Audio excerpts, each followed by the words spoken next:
Good morning everyone. This morning I am in Belfast, Northern Ireland. I'm spending this weekend at my family friend Anne's house. She really kindly invited me to stay at her house. So I've got free accommodation this weekend in Belfast and I'm going to explore and show you everything that Belfast has to offer. I'm here from Friday until Sunday night. I've just arrived. This is my bedroom. Came by plane into Belfast International and then there is an Airport Express bus outside that costs £8 for a single and it's really easy to use. You can't use card on board, but there is a ticket machine that you can use card for, which I wish I knew because I took out cash at the airport in case they didn't, and the ATM at Belfast Airport charged me £2.50 to take money out. So don't take your money out at the airport and use your card at the machine at the bus stop.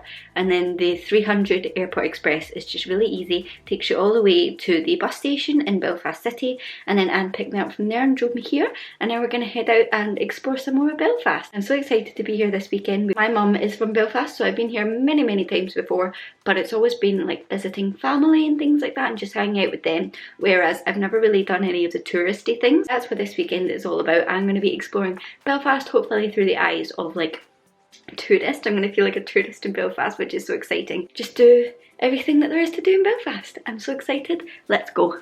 We headed to St George's Market, which is the last surviving Victorian covered market in Belfast. It is open Friday, Saturday and Sunday until early afternoon. You can expect to find local gifts and souvenirs, fresh produce including fish and vegetables, and stalls selling most types of food made in front of you. The market often has live musicians playing, which adds to the atmosphere. We found a vegetarian stall and Anne chose a grilled cheese with kimchi and I chose a grilled cheese with mushrooms for £5.50 each, and they were amazing.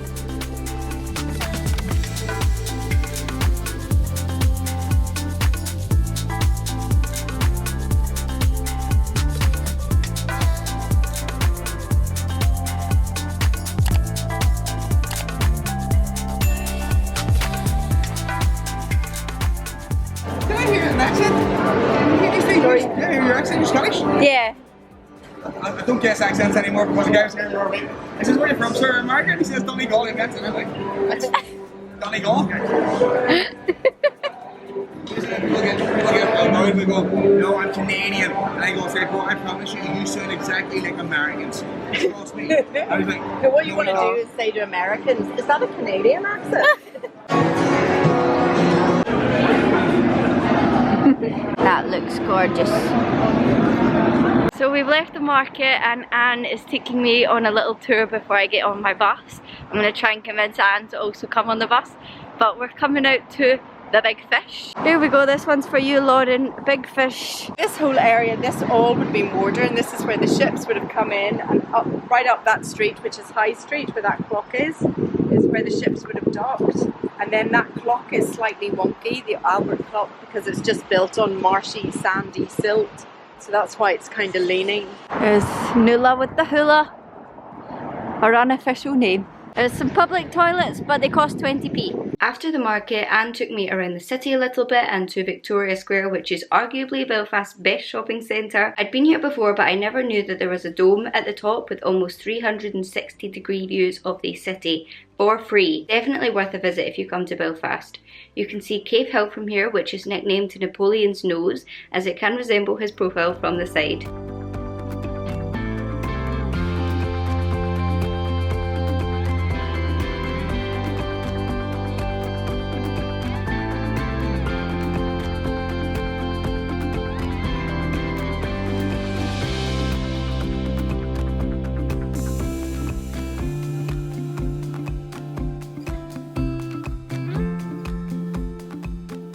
You have to share a 15. You can't come and not Exactly. have a 15. I can't come to Belfast and not get one. I picked up a 15, which is a Northern Irish delicacy made from digestive biscuits, marshmallows and glassy cherries dusted with coconut on top. The name comes from the fact that you typically add 15 of each ingredient. We've just had a beautiful 15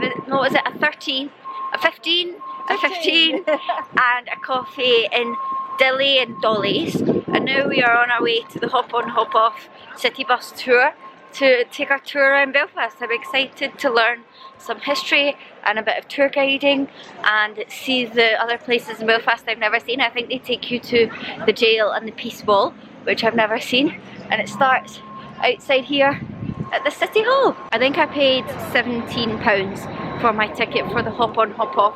So you book it for the day, but you don't have to book it for the time. And I'm assuming that you could just go on any time that day, and you can hop on hop off any time that day, which is good. And that's what we'll be doing. I'm on the bus. We're on the bus. Open top, hoping it doesn't rain. If it rains, we'll move into this bit. Glad to see that he didn't have his lights and his sirens on. My wife ran off with a policeman 7 years ago, and I thought that was them bringing her back. Now if you look out directly in front of us, you'll see the Albert Memorial Clock. One of the oldest clocks in the city, dating back to 1711. Very unfortunately, it's not 1711 prices. That's a little pub that my little friend Murphy drinks in. And one day, Murphy went in here for a drink, and he went missing, and he never came home. And after about 4 years, his wife thought she better report him missing. So she went down to the local police station, and she said to the police officer, "I would like to report my husband missing." And he says, "Well, can you give me a description? Can you tell me what he looks like?" And she says, "Yes, he's about 6'6" tall, blonde hair, blue eyes, 56-inch chest, big muscles." And a wee boy standing behind his mummy, pulling her skirt, and he says, "Mummy, that doesn't sound like Daddy." And she says, "Who wants him back?" It's the Titanic Visitor Centre. I recommend a minimum of 1.5 to 2 hours, on saying that you can easily spend the whole day inside the Titanic Visitor Centre. We will be stopping outside it in just a few minutes. But at one time, that used to be the drawing office of Harland and Wolff. It's inside this building that Thomas Andrews would have sat in the bottom drawing rooms, and he would have looked out the back of this building and watched as the Titanic was being constructed. The world's largest dry dock. That dry dock can accommodate any ship afloat in the world today. Samson stands at 96 metres tall. Goliath stands at 110 metres tall. Guess what was being shown in the Opera House when the bomb went off? I'll start it. You guys can finish it. Chitty chitty. Bang bang. Bang bang.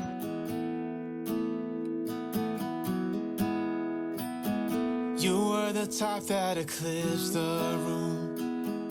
I was the one who arrived too soon. But no one would ever bet against us. If they saw us exchanging glances, I was too busy to fall in love. You were too busy to break my heart. Nobody else was there to stop us. Nobody else was there to warn us. Now we go on and on with this poor love song we've been working on far too long. Come off the tour bus, and we're now sitting waiting for our tour to start at the Crumlin Road Gaol. I don't really know anything about it, so I'm excited to learn some things. I paid £17.50 to get into the jail. Good morning everyone, it is now the next day. Last night I didn't really film anything in the jail because number one, you're not supposed to. You can only take pictures, you cannot take any video. And I really enjoyed it. It cost £17.50, but we also had the guided tour part which started at 3 PM, so we did that. So we had like a lady coming around and showing us things with like extra rooms and stuff that you're not supposed to go into without a guided tour, and she had all the information and everything. I'd really recommend a visit to Crumlin Road Gaol. I knew nothing about it before I went, and it is quite an interesting place to go. It like started in the Victorian times and was a jail right up until the 90s, so it's crazy to think like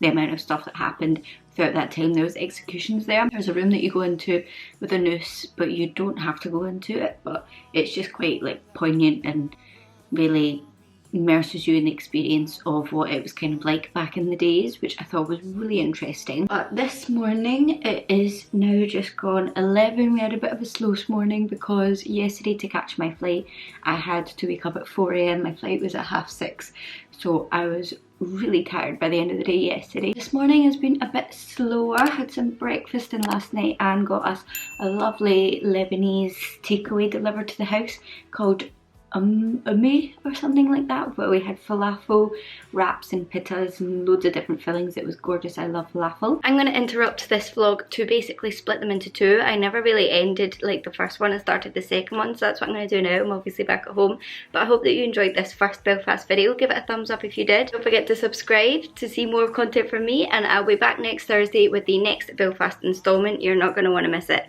Bye guys!